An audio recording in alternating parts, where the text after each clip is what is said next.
say, dance for me, dance for me, dance for me, oh, oh. I never seen anybody do the things you do before. They say, dance for me, dance for me, dance for me, oh, oh.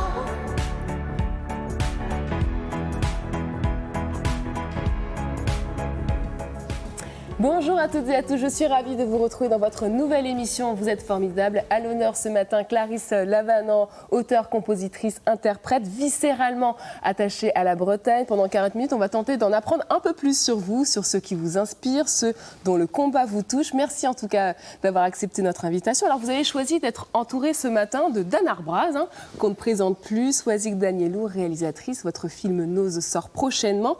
Et avec nous également Hervé Lautroux, président de KLT, fédération qui regroupe des associations du pays de Morlaix.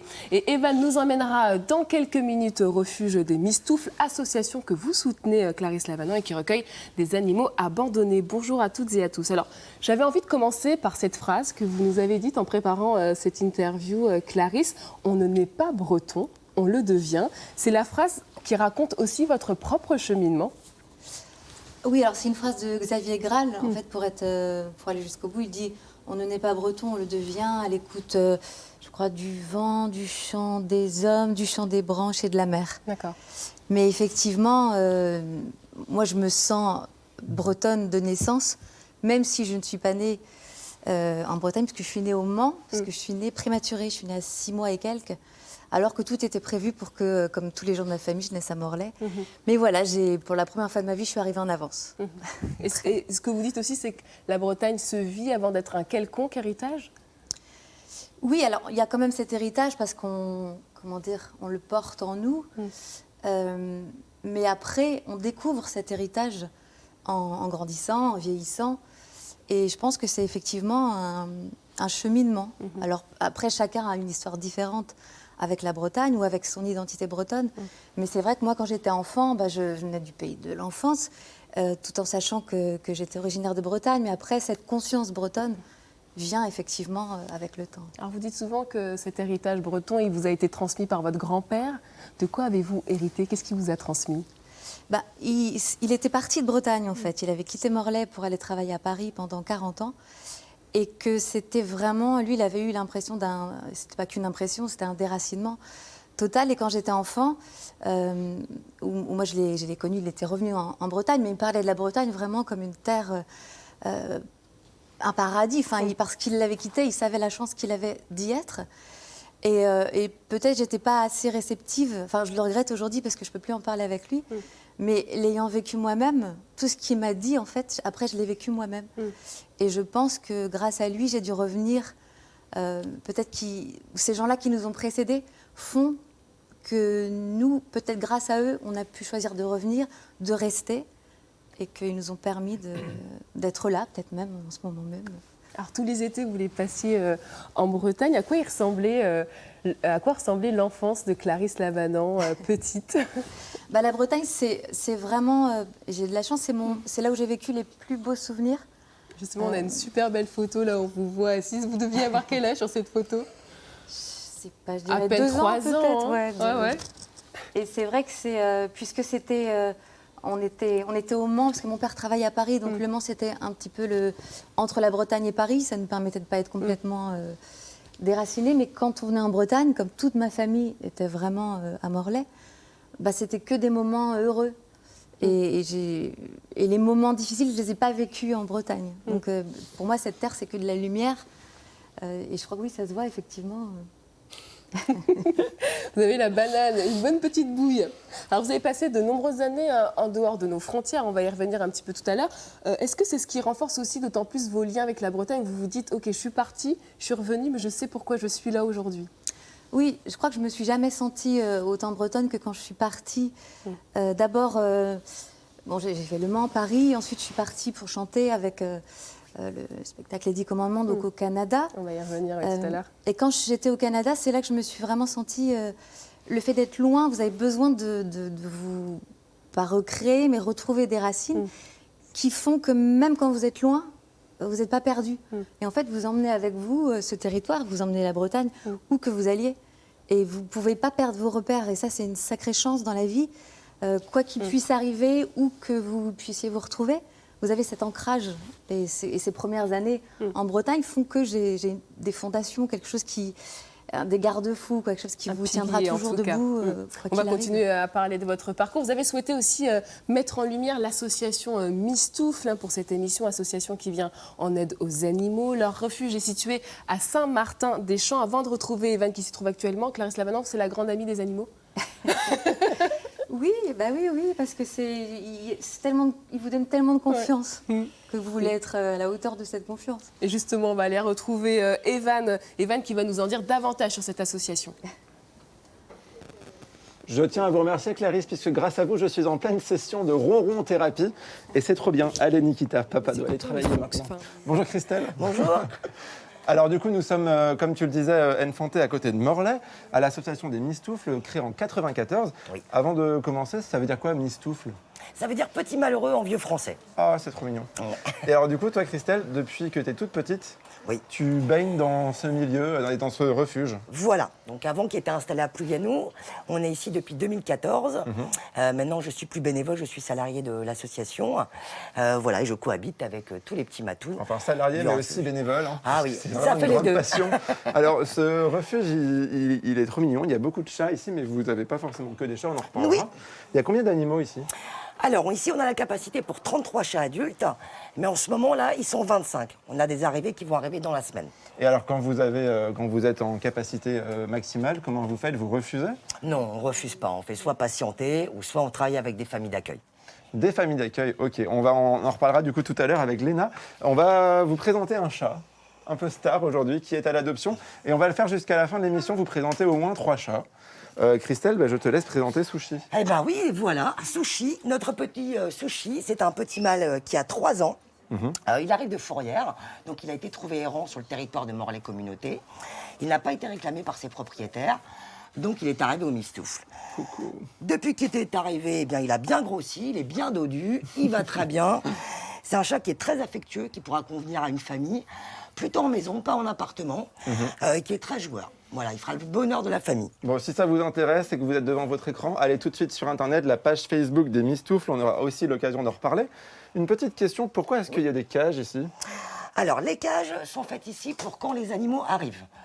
Lorsqu'un chat arrive, par exemple, lui, il vient d'arriver, on le met en cage, le temps de vérifier qu'il boive bien, que ses selles soient bien, qu'il ait vu le vétérinaire, mais surtout qu'il s'adapte à la vie de refuge. On ne peut pas le mettre tout de suite en liberté. Il faut d'abord qu'il repère son environnement. Et au fur et à mesure, on va le laisser sortir, on va ouvrir ses cages. Comme tu peux constater là, sur la petite, sa cage est ouverte, ça veut dire qu'elle est prête. Mais on va lui laisser le temps nécessaire pour aller, quand elle aura envie, sortir définitivement. En tout cas, on voit qu'ils sont à l'aise. Hein. Celui-là, tout à l'heure, il est sorti. Voilà, maintenant, il est fatigué. Il y a une super ambiance entre chats ici. On essaye, on tente. Après, dès qu'ils arrivent, ils sont stérilisés, bien sûr. Si vraiment un chat ne convient pas à la chatterie, on le mettra en famille d'accueil aussi. D'accord. Alors, en fait, ça ressemble un petit peu aux missions de la SPA. Pourtant, vous ne faites pas partie de la SPA. C'est quoi la différence? Alors, déjà, nous, on n'est pas subventionné, on n'a pas d'argent, mais surtout, la grande différence, c'est qu'on est libre. C'est-à-dire qu'ici, nos animaux, ils resteront le temps nécessaire à leur adoption. Il n'y a pas de temps Vous ne de dépendez fini. pas d'une décision nationale? Rien du tout. Les décisions de l'équipe des Mistoufles. Bon, c'est super, une super équipe. On va continuer à découvrir ce beau refuge. On vous donne rendez-vous tout à l'heure avec de nouveaux petits pensionnaires. À tout Oh, à j'ai l'heure, retourné Evan, pour c'est pour le Nikita. grand plaisir de Clarisse Lavanant qui n'a pas arrêté de sourire pendant cette séquence. Alors tout à l'heure, vous parliez du Canada. Vous avez été effectivement révélée par la comédie musicale Les 10 Commandements. Vous y avez joué le rôle de Séphora, la femme de Moïse. Vous aviez à peine 20 ans. J'imagine que ce sont des expériences qui forment énormément une vitesse accélérée. Oui, c'est vrai que vous mûrissez artistiquement, mais aussi humainement, parce que se retrouver dans une troupe de 80 personnes, partir à l'autre bout du monde, au Japon, en Corée, pendant des mois, c'est vrai que vous grandissez, puis ça vous apprend la patience, la tolérance, et puis l'endurance, parce que jouer tous les jours, parfois plusieurs fois par jour, pendant, je ne sais pas, 2 mois, c'est vrai que ça vous forme, ça vous forge une conscience professionnelle aussi. Et la vie en troupe aussi, c'est une expérience particulière. J'imagine être dans des moments condensés à fond les ballons, comme diraient les jeunes. Et parfois de fatigue, alors où tout peut exploser, mais après c'est des grandes amitiés aussi, on partage des moments extraordinaires. Alors c'est lors de votre deuxième album que vous rencontrez Dan Arbraz pour la première fois, si je dis pas de bêtises, monument de la musique bretonne, même s'il n'aime pas qu'on dise ça. Est-ce que le feeling est tout de suite passé? Alors, oui. Elle ne peut pas dire non, là. Dans quel contexte vous vous êtes rencontrés? Je crois que c'est dans l'écriture d'une chanson, hein, c'est ça? En fait, oui, on avait un ami commun qui s'appelle Michel Aumont, qui avait réalisé mon premier disque sorti juste avant Les 10 Commandements. Et quand on a commencé à parler du deuxième album, Michel m'a dit, moi je connais très bien Dan Arbraz, toi tu es bretonne, tu parles souvent de tes racines, et connaissant tes textes, je pense que Dan Arbraz, musicalement, je le connais, sa sensibilité, je pense que ce serait une bonne idée de lier cette couleur musicale à ta sensibilité au niveau des textes, tout ça. Et je crois que Michel a organisé une rencontre, quand je suis venue à Brest jouer avec Les 10 Commandements, mais on n'a pas pu vraiment parler, c'est toujours compliqué. Mais vous aviez laissé un texte, c'est ça? On s'est revus à Quimper 2 jours après. Ouais. Et Dan, il me dit... Dan, il doute toujours, et c'est bien, parce que c'est par le doute qu'on avance. Mais il me dit, non, je pense pas que je puisse t'apporter quelque chose. C'est très bien comme ça. Et pourtant, vous allez réussir à réaliser une musique autour d'un texte qu'elle vous aura laissé, c'est ça? Exactement. Qu'est-ce qui vous a touché dans le texte que vous avez reçu à l'époque? D'abord, oui, moi j'avais un petit peu peur de ne pas être à la hauteur, mais ça c'est un classique chez moi. Et donc j'ai essayé de me défiler, mais elle a insisté. Donc je me suis trouvé un peu piégé, et j'ai été piégé par ces mots, en fait. Et la fin de la Terre, ça m'a... Je crois que j'avais besoin de ces mots rassurants, toujours aller vers une fédération de cette région qui souvent se chamaille pour rien, qui perd tellement d'énergie, et j'avais besoin, par des mots, de parler aux gens, de leur dire à quel point je les aime, j'aime ce pays, je rêve ce pays, j'attends de lui beaucoup. Et j'ai trouvé dans ces mots... vous êtes retrouvés parce que vous vous ressembliez, en tout cas vous ressentiez les mêmes choses. Hervé Lautroux, que représente Dan Arbraz, Clarisse Lavanant dans la culture bretonne? Vous qui êtes quand même président de l'association bretonne du pays de Morlaix. Oui, mon attachement à la langue bretonne m'oriente tout à fait naturellement vers les gens qui chantent en langue bretonne déjà. Et puis je suis d'une génération aussi qui a entendu en premier Alan Stivell. Et puis quand on a commencé par là, après je crois qu'on lâche plus. Donc on suit Dan Arbraz et puis ensuite voilà, tout à fait, oui. On sait bien qu'il a participé, il a longtemps travaillé avec Alan Stivell, et puis je crois que c'est des choses qu'on garde pour sa vie entière. J'avais un peu plus de 20 ans à l'époque, voilà. Sosie Danielou, ils sont incontournables, ce sont des piliers aujourd'hui de la musique bretonne? Oui, je pense. Moi, on est un peu la même génération, donc effectivement, Alan Stivell, ça a été quand même, pour beaucoup de Bretons, une sorte de révélation, et un autre esprit qui naissait en Bretagne. Et dans Arbraz, c'était aussi, c'était au même moment quelqu'un qu'on voyait et qui, je sais bien, j'en parlais avec mon mari là récemment, qui a travaillé pour la langue bretonne, et je lui dis, ah oui, tu sais, il y aura aussi Dan Arbraz. Il m'a dit, ah, Dan Arbraz, ah oui, stand up, Bécassine. Je lui dis, tu le connais. Ça, c'est un sacré hommage, vous voyez. Justement, on parle de langue bretonne, c'est à votre retour en Bretagne en 2008 que vous décidez de reprendre le breton. D'ailleurs, dans votre deuxième album, vous avez dédié un titre, une langue vivante. On va écouter les premières secondes, et puis je vais vous faire réagir tout de suite après. Je suis une langue ancienne qui se bat contre l'oubli, du plus loin que se souviennent les nuits. Je suis une langue de peine qu'on a mise au pilori, autour du cou une chaîne me suit. Je suis une langue vivante qu'on a tant de fois meurtrie, pour une histoire qui dérange, Je suis une langue qui chante. Pourquoi c'était important pour vous de renouer avec la langue bretonne? En fait, c'est une chanson que je n'ai pas encore enregistrée. C'est vraiment une inédite, toute nouvelle chanson. Mais et c'était suite justement à la loi Molac, qui a ensuite été retoquée. Et nous, on a eu tellement d'espoir c'était enfin une avancée. Et puis ensuite de la déception, de la colère, de la tristesse. Et donc j'ai écrit cette chanson. Mais parce que revenir en Bretagne, c'était aussi, pas se réapproprier, mais essayer de réparer quelque chose qu'on ne m'avait pas transmis, que finalement j'aurais aimé en tout cas parler breton depuis toujours. Mais en même temps, c'est devenu un choix, c'est quelque chose que j'ai vraiment choisi. Et ça a été quelque chose, un apprentissage heureux. Après, bon, je ne dis pas que c'est facile, mais c'était vraiment... pour moi, c'était euphorisant parce que j'avais l'impression d'avoir chaque jour un outil supplémentaire pour retrouver quelque chose qui me manquait sans que peut-être j'en avais pas forcément conscience, mais maintenant je le sais. Et se réapproprier une langue des ancêtres, d'un pays, comprendre cette terre, ne serait-ce que comprendre ce qui est marqué, pouvoir la lire de l'intérieur, pouvoir la vivre, pouvoir après échanger, avoir plus de mots, plus c'est une autre musique aussi. Enfin, c'est que du plus. Et parfois, on nous fait croire qu'au contraire, c'est dangereux, je ne sais pas, ou que c'est moins, mais pas du tout, quoi. Et voilà, pour moi, ça m'a, personnellement, beaucoup, ça m'a rendu plus vivante, enfin, je me sens beaucoup plus complète, et artistiquement aussi. Oui, apprendre le breton, ça ouvre plus de portes, en tout cas artistiquement, Dan Arbraz. Ah, je pensais... moi, je suis mal placé pour en parler. Parce que vous avez été moteur quand même dans cette réflexion auprès de Clarisse pour qu'elle apprenne le breton. Oui. Qu'est-ce que ça apporte de plus ? Ça apporte ce que je n'ai pas, ce qui me manque. Bon, je dis toujours, ma guitare parle breton couramment. Enfin, on me l'a dit. Mais j'ai une admiration, vraiment. Ce qu'elle a fait en 6 mois, moi, je n'ai pas su le faire en 50 ans. Donc, camembert, je me tairai, je ne me permettrai pas de parler de la langue bretonne. Je laisserai ceux qui sont... Mais je peux la défendre à ma façon. À votre façon. Et je pense que c'est ce qu'on dit qui est important, et qu'importe la langue. Parce qu'il y a des imbéciles et qui parlent en breton. Donc, si une langue empêchait d'être con et imbécile, je l'apprendrais sur le champ. Mais malheureusement... Et c'est pas fini, vous pouvez encore apprendre le breton. Hein. C'est trop tard. C'est trop tard. Non, jamais trop tard. Je ne veux pas parler de moi, mais pour moi, j'ai réglé ça. On peut me reprocher, j'accepte tous les reproches. Mais par contre, je manifeste mon admiration pour les gens qui font ce qu'elle fait. Quoi. Il m'a beaucoup encouragée. Hein. Tous les jours, il n'y a pas un jour pendant l'apprentissage où il ne m'a pas dit « mais c'est formidable ».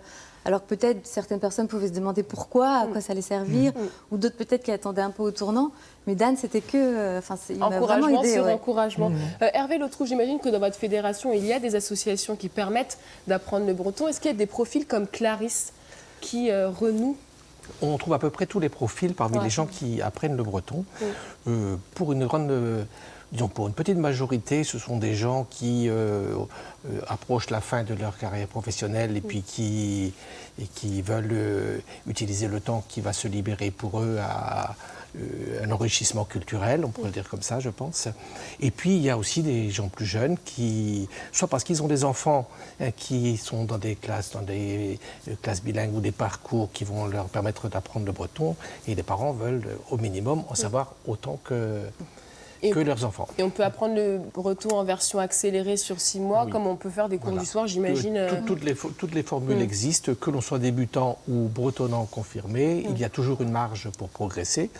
Et puis, on peut le faire de manière, disons, intensive, avec une perspective de diplôme, avec peut-être derrière une perspective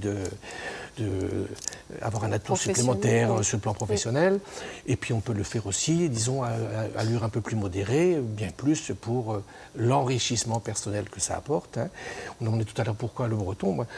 C'est une langue infiniment riche qui n'a rien à envier au français ou à je ne sais quelle langue, que ce soit en termes de littérature ou en termes de la vie de tous les jours, pour plaisanter, pour tout ce qu'on veut. On va marquer une petite pause parce que eux, ils ne parlent pas breton, mais on les adore quand même. On va reprendre la direction de Saint-Martin-des-Champs pour aller retrouver Evan chez les Mistoufles. Oui, et puis nous, on parle un petit peu quand même, enfin surtout le chat. Léna, oui, va nous présenter mon chat préféré qui est à l'adoption. Bud. Alors Bud, j'ai oublié. Il a 3 ans, c'est ça ? Oui, 3 ans, il vient de Fourrière. Christelle, si elle peut venir aussi, si tu veux nous présenter ce chat. Oui, petit Bud, en effet, il a 3 ans, il est arrivé jeudi dernier seulement de Fourrière. et il s'acclimate déjà très très bien au refuge. Un peu stressé à son arrivée, mais il est vraiment adorable. C'est ça aussi qui te déstabilise, c'est qu'il est un petit peu intimidé par la caméra, donc on va le lâcher avant de... Voilà. Mais il est très mignon, c'est mon préféré. Donc je compte sur vous pour l'adopter. Léna, tu es famille d'accueil pour l'association des Mistoufles. En quoi ça consiste, ton rôle ici? Ça consiste à accueillir des animaux qui ont été abandonnés. Du coup, moi, je fais beaucoup de biberonnage, surtout. Ah, Donc, j'ai compris que tu étais l'experte. Oui, l'experte en biberonnage. Donc tous les petits chatons, ils vont chez toi, quoi. Ouais, voilà, c'est ça. Et est-ce que c'est compatible? Est-ce que tu as d'autres animaux à la maison?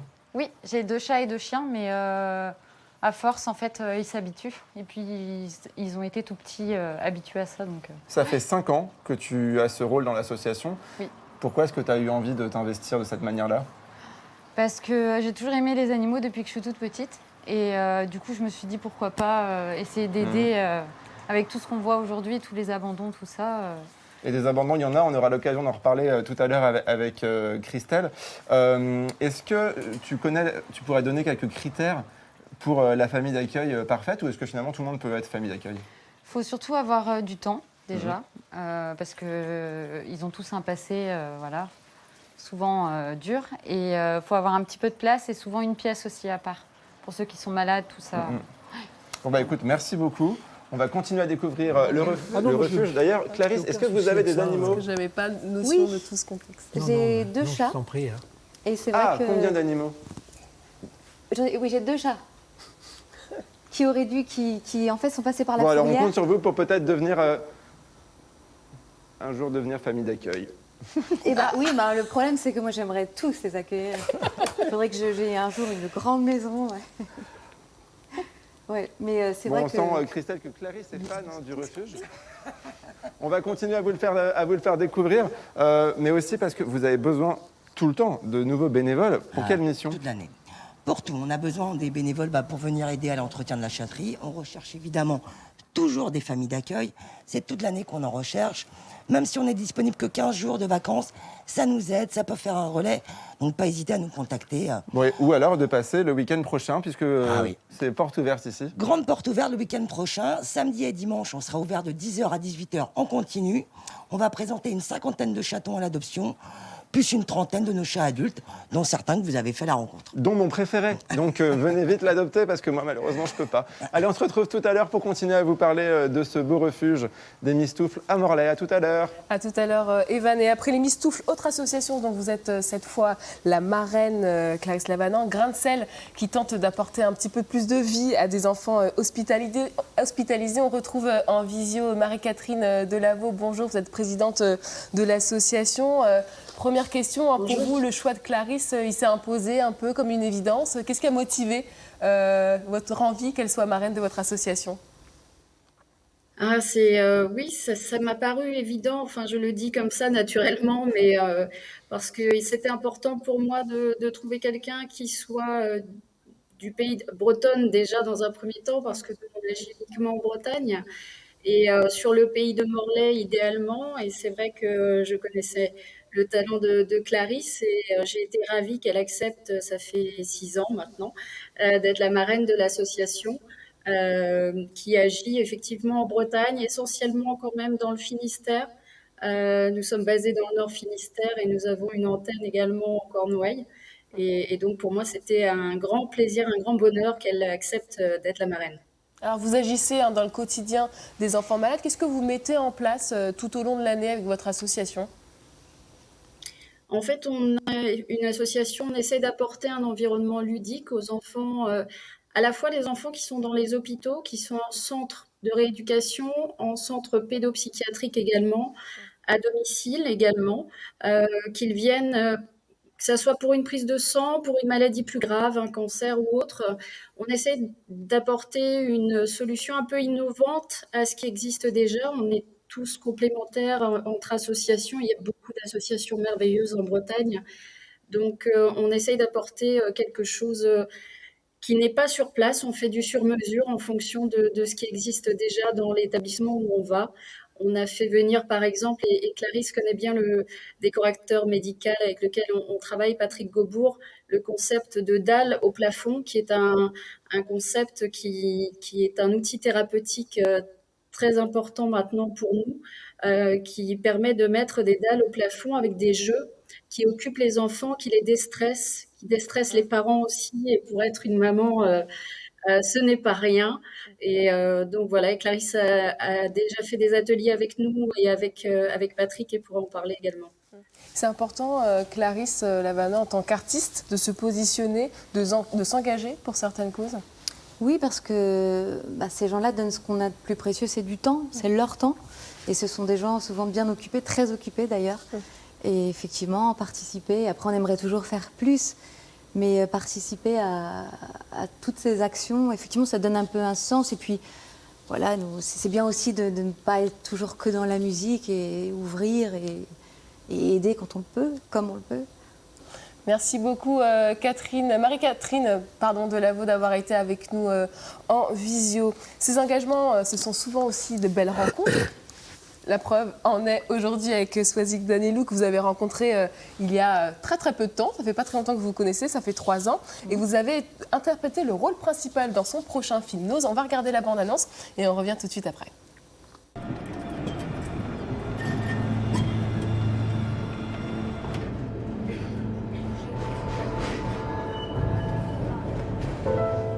Met arrivée mal viskas et kuit 2 skolach trideves bat. Peter hori ganit. Nous on ket. Ar grener diez martede. N'allez skichou mes proiri feuz gant d'avreux? A te? N'allez ket chom e proari feuz gant a vinon Kevin?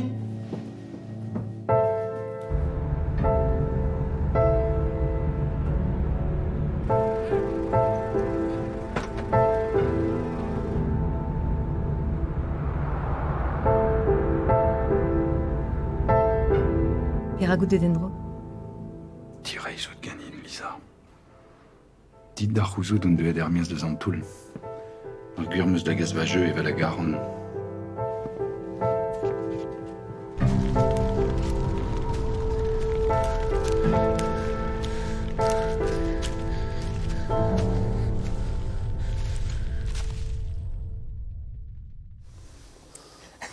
Swazik Danielou, je souris, mais approcher une artiste pour lui proposer un thriller en langue bretonne, fallait quand même oser, non? Oui, c'est ça, mais j'ai bien aimé parce que là, on l'a vu, elle est marraine de Gransel, une association, et il se trouve qu'elle est aussi marraine, alors qu'elle a été marraine, puisque ça change chaque année, je crois, de Stumdi, qui est une association pour apprendre le breton en 6 mois, et Ou d'ailleurs, vous avez appris le toi-même breton. appris le breton. Après qu'elle était... Et voilà. Et donc, on avait écrit le film, j'étais en train de chercher les acteurs, j'avais trouvé les acteurs masculins, mais c'était un peu plus difficile de trouver le personnage principal. Et donc, je suis venue à un forum qui était organisé, un forum des métiers, qui était organisé par cette association dont elle était la marraine. Et je parlais avec une voisine qui me demandait comment ça avançait notre projet de film. Et je disais, le problème c'est qu'on cherche une star et on n'a pas trouvé la star. Et à ce moment-là, on a vu Clarisse qui passait entre les stands. Voilà. Et mon ami m'a dit, voilà une star. Et je suis restée un petit peu à réfléchir. Puis brusquement, je me suis mis à courir après Clarisse. Je lui ai demandé, excusez-moi, on ne se connaît pas, mais... voilà, on est en train de préparer un film en langue bretonne. Est-ce que ça vous plairait de faire un essai? Et voilà, et donc Clarisse est donc venue faire un essai avec les 3 personnages masculins qu'on avait. Et avec chacun, je me suis dit, oui. C'est bon, ça marche, C'est bon. ça fonctionne ensemble. Qu'est-ce qui vous a plu dans ce rôle, Clarisse? Parce que c'est pas du tout la même vie. De passer de comédienne à artiste ou d'artiste à comédienne. C'est pas du tout le même métier, même si on peut faire quand même des ponts. Mais c'est vrai que déjà c'était une expérience nouvelle. Alors à la fois c'est angoissant parce qu'on se dit mais j'ai pas de repères et en même temps c'est un moyen d'apprendre autre chose puis d'être entouré de personnes qui s'y connaissent très bien, donc qui vous apportent aussi leur expérience, qui vous font confiance. Alors ça encore, c'est, comme je disais, la confiance est primordiale. Et puis en plus, c'était en breton, donc c'était à la fois faire confiance en tant qu'actrice, et puis en même temps, on a vécu en breton, le fait de pouvoir s'exprimer en breton, et puis l'histoire, parce que Swazik m'a laissé bien sûr le scénario quand on s'est rencontrés. Et je me rappelle, dans le train, quand je suis rentrée chez moi, j'ai eu le scénario. Et c'est vrai que ça m'a beaucoup touchée, parce que c'est une histoire très dense. Enfin, il y a beaucoup de sensibilité dans le personnage. Et c'était quelque chose qui donnait envie d'être interprété en tout cas. Alors Hervé Lautrou, j'ai une petite question. On parle beaucoup d'apprendre la langue bretonne, le film de Soisig Danielou, tout le monde aussi sur le tournage par les Bretons. Le message aujourd'hui, est-ce que c'est aussi de montrer que les films bretons, la créativité bretonne, elle se réinvente aussi et qu'elle est au goût du jour? Parce que souvent, on adosse à la langue bretonne une image vieillotte. Oui, je crois qu'on a tort de lui adosser, de la limiter à un patrimoine, même s'il y a une richesse dans ce domaine-là. Mais la langue bretonne est un outil de création autant au moins que n'importe quelle autre langue, et que ce soit pour la chanson, pour le cinéma, pour le théâtre, pour bien d'autres domaines encore. On peut créer en breton tout aussi bien. Et on en a quelques preuves, rien qu'ici sur le plateau déjà. C'est un acte militant, Soisig Danielou, de continuer à créer? Alors, je ne sais pas si on dit que c'est un acte militant, c'est sans doute un acte militant. Moi, je ne voudrais pas que ce soit réduit peut-être à ça non plus, parce que je pense que c'est ce qui nous plaît. On a envie de... Enfin, c'est notre langue, on a envie de la vivre. Donc, il y a quelque chose, je crois, qui est assez, finalement, assez naturel. Et quelquefois, c'est vrai que sur le tournage, on avait une équipe de techniciens qui était bretonnante, on travaillait en breton, et on me dit toujours « Ah bon, vous travaillez en breton ?» etc. Et en fait, j'essaie d'expliquer aussi qu'en fait, c'est pour une question simplement de transparence. C'est-à-dire que si on passe d'une langue à l'autre, c'est un petit peu... On sort un petit peu de... Et en fait, moi, je travaille en breton... parce que j'aime ça. Ça vous fait plaisir aussi surtout. Pour oublier le breton. C'est-à-dire qu'en fait, quand on est en train de faire un film, on ne pense pas à faire un film en breton. On fait un film. On le fait parce qu'on on a envie de le faire. On a envie qu'il soit le mieux possible. Et c'est ça qui est plus important. Allez, on va marquer une pause. On va prendre la direction du Finistère où Eva nous attend à Saint-Martin-des-Champs. Il est en compagnie des bénévoles ce matin du refuge Les Mistoufles. Et Clarisse, Soisig, qu'on compte sur vous pour venir tourner la suite de votre film ici. Parce qu'ici, il y a plein d'acteurs en herbe. Oui, on est d'accord. Bon, on continue à visiter le refuge, cette fois-ci avec toi, Camille. Oui. Alors, est-ce que tu peux nous dire d'où viennent tous ces chats? Oui, alors ces chats arrivent principalement de fourrière. Lorsqu'ils ne sont pas réclamés, donc par exemple qu'ils ont été trouvés sur une commune, des gens signalent à la mairie, puis la mairie les envoie en fourrière car il y a une convention qui a été signée avec Morlaix Communauté. Donc ils font un délai légal de 8 jours ouvrés. Si jamais ils n'ont pas été réclamés par leur propriétaire, ils intègrent notre association et ensuite on les met à l'adoption. Oui, donc c'est quand même hyper réglementé. On ne fait pas n'importe quoi quand on trouve un chat. Non, Le premier réflexe, c'est d'appeler la mairie ou un vétérinaire pour vérifier s'il n'est pas pucé. Tout à fait. Ensuite, on peut aussi récupérer pour des cas de maltraitance, mais également aussi beaucoup avec les services sociaux. Lorsqu'on a des personnes qui sont malheureusement décédées ou parties en EHPAD, ou alors qui ont des situations qui font qu'ils doivent se séparer de l'animal. Donc, nous, on est là. En parlant d'animal, on en avait préparé un pour vous le présenter, mais il est en train de se goinfrer avec les croquettes. Donc, on va en profiter avant qu'il s'en aille. Oui. Je te laisse t'en approcher. Fabrice aussi, la caméra va se rapprocher. Et puis, tu peux nous présenter. Donc, Kawa, lui, est arrivé de Fourrière avec probablement son frère Kofi, qui est le même chat noir, simplement Kofi à la queue longue. Ils sont tous les deux âgés de 2 ou 3 ans, il me semble. Et voilà, ce sont des chats qui n'ont malheureusement pas été réclamés, mais qui sont pourtant adorables avec l'homme, mais également avec leurs congénères. Et il est en train de se goinfrer de ces délicieuses croquettes qui ressemblent étrangement à mes céréales de ce matin. Bref, est-ce qu'il y a une couleur qui est plus ou moins adoptée? Les moins adoptés sont les chats noirs parce que malheureusement, beaucoup de personnes ont toujours cette superstition du chat noir qui porte malheur. Donc malheureusement, ce sont les chats qu'on arrive à le moins faire adopter. Ah ouais, c'est dommage. Pourtant, ils sont formidables. Tout le monde veut des chats poils longs. Donc, Vous êtes formidables, les chats noirs. Il y a aussi un message que vous tenez à faire passer, c'est stériliser vos chats. Tout à fait. Parce que tous les chatons qu'on récupère, surtout en période estivale, c'est malheureusement des gens qui n'ont pas fait stériliser leurs chats, mais également tous ces adultes-là qui ont été donnés et qui malheureusement n'ont pas été stérilisés, se sont retrouvés ici aussi. Et puis, si on veut aider le refuge, vous comptez énormément sur les dons, aussi bien financiers que matériels. Tout à fait. Tu peux nous expliquer? On vit principalement que de dons, donc tous les dons financiers, mais également de croquettes, de litières, mais également d'arbres à chat. on utilise tout. De croquettes, Tout attention. à fait. Il n'y en a bientôt plus beaucoup.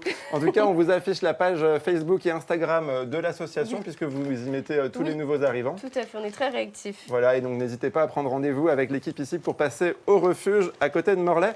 Merci beaucoup Clarisse, parce que grâce à vous, j'ai découvert une super équipe et une super association, donc merci, vous êtes formidables. Évidemment qu'elle est formidable. Nous, on va continuer à parler de musique pour conclure cette émission. Alors, on se souvient tous de l'album Brezo Mabro de 2017. Alors, vous faites partie d'un nouveau projet collaboratif, le spectacle Cœur de Bretagne. Racontez-nous un petit peu qu'est-ce qui attend les téléspectateurs au mois d'octobre, je crois. Alors, ça a été reporté. Encore reporté, malheureusement. C'est au mois de avril 2022, en fait. D'accord. Et c'est un spectacle, Cœur de Bretagne, qui regroupe une vingtaine d'artistes sur scène, des danseurs, notamment les Eostig et l'Arstangala. Moi, je suis la chanteuse du spectacle, il y a des musiciens. Donc voilà, c'est vraiment un projet de groupe avec des écrans géants, donc c'est assez moderne dans la forme. Et puis, en fait, c'est vraiment un voyage. Et c'est aussi presque plus destiné à voyager, c'est-à-dire à être joué un peu partout. Et présenter la Bretagne sous toutes ses facettes, parce que la Bretagne, c'est plein de petits pays finalement. On n'a jamais fini de découvrir, on peut vraiment, d'un endroit à un autre, c'est très différent, même si c'est pas très loin. Donc voilà, c'était de proposer un voyage visuel et sonore. Alors vous parlez de pays, est-ce que vous avez le sentiment aujourd'hui de faire partie de la grande famille bretonne, de la musique bretonne?